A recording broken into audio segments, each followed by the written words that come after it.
प्रिय श्रोताओं, हमारे एक बात आपके साथ कार्यक्रम में हम प्रभु यीशु मसीह के नाम से आपका हार्दिक स्वागत करते हैं। हमारे साथ बने रहें और इस कार्यक्रम के द्वारा परमेश्वर आप सभी को आशीष दे। मुझे लगता है कि इसका पियानो को हिलाने से कुछ लेना देना था। मैं उस भीष्मकाय वस्तु में से एक को हिलाने का प्रयास करने का हिस्सा बन चुका हूं और मुझे पता है कि वो कितना भारी काम है। सौभाग्य से हमारे पास भार साझा करने के लिए बहुत सारे लोग थे। मुझे लगता है कि मेरे पिताजी ने ऐसा नहीं किया क्योंकि उन्होंने कहा था कि कठिन हर्निया की सर्जरी का एक कारण पियानो को हिलाने का ही था। जब तक मेरे पिताजी ने पियानो हिलाने में सहायता नहीं की तब तक मैंने यह शब्द कभी नहीं सुना था। उस पियानो का भार उठाने के लिए पर्याप्त लोग नहीं थे। मैं रॉन हचक्राफ्ट हूँ और मैं आज आपसे उठाने के लिए बहुत भारी के बारे में बात करना चाहता हूँ। यदि आप अभी भी भारी बोझ उठा रहे हैं तो परमेश्वर आपको थोड़ा आराम देना चाहते हैं।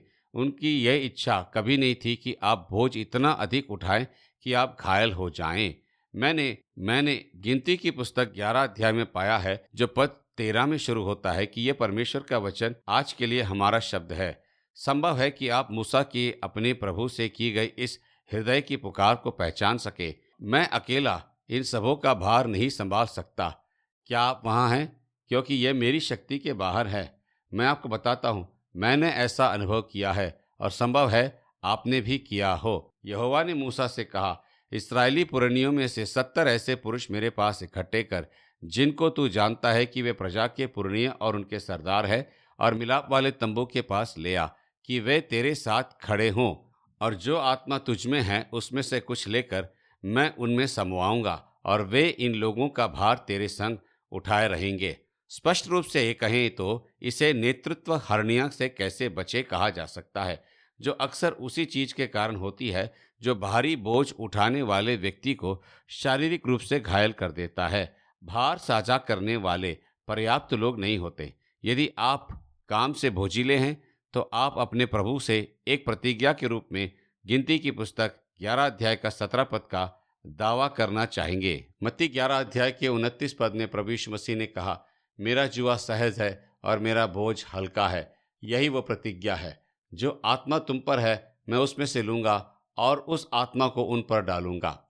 ऐसा होने में सहायता के लिए आप क्या कर सकते हैं? सबसे पहले आपको कुछ बोझ उतारने के लिए विश्वास योग्यता से तैयार रहना होगा और दूसरों को आपके साथ कुछ भार उठाने के लिए सक्रिय रूप से तैयार करना होगा। आपको उन्हें बताना होगा कि आप उन पर अधिक भरोसा करते हैं। अपनी बुद्धि, अपना अनुभव, परमेश्वर के साथ अपनी चाल का अनुभव उनसे साझा करें। एक समय था जब आप ही इस बात की प्रतीक्षा करते रहे कि आप पर अधिक भरोसा किया जाए और किसी ने ऐसा किया भी। इसके लिए एक और कदम है, मूसा की तरह परमेश्वर को पुकारना। यह स्वीकारना कि बोझ बहुत भारी है और उससे वह करने के लिए कहना जो केवल वही कर सकता है। ऐसे पुरुषों और महिलाओं को ढूंढें और दृढ़ बनाएं जो विश्वास योग्यता से आपका कुछ भार उठा सकें। जैसे कि यीशु मसीह ने कहा, खेत के स्वामी से प्रार्थना करो कि वह अपने खेत में मजदूरों को भेज दे। मत्ती सुसमाचार 9 का 38। वैसे आप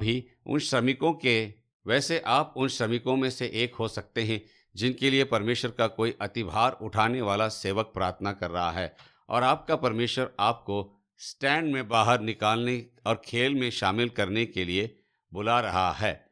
परमेश्वर उसी प्रकार की पवित्र आत्मा की शक्ति को लेने के लिए तैयार है जो उसने आपको दिया है और उस अभिषेक को दूसरों के जीवन में रोपित करता है। लेकिन आपको जाने देने के लिए तैयार रहना होगा और उन्हें आगे बढ़ने के लिए तैयार रहना होगा, और परमेश्वर का कार्य उस स्थान पर पहुंच जाएगा जहां आप पहले कभी नहीं थे, बिना कोई भी बोझ के कुचले गए।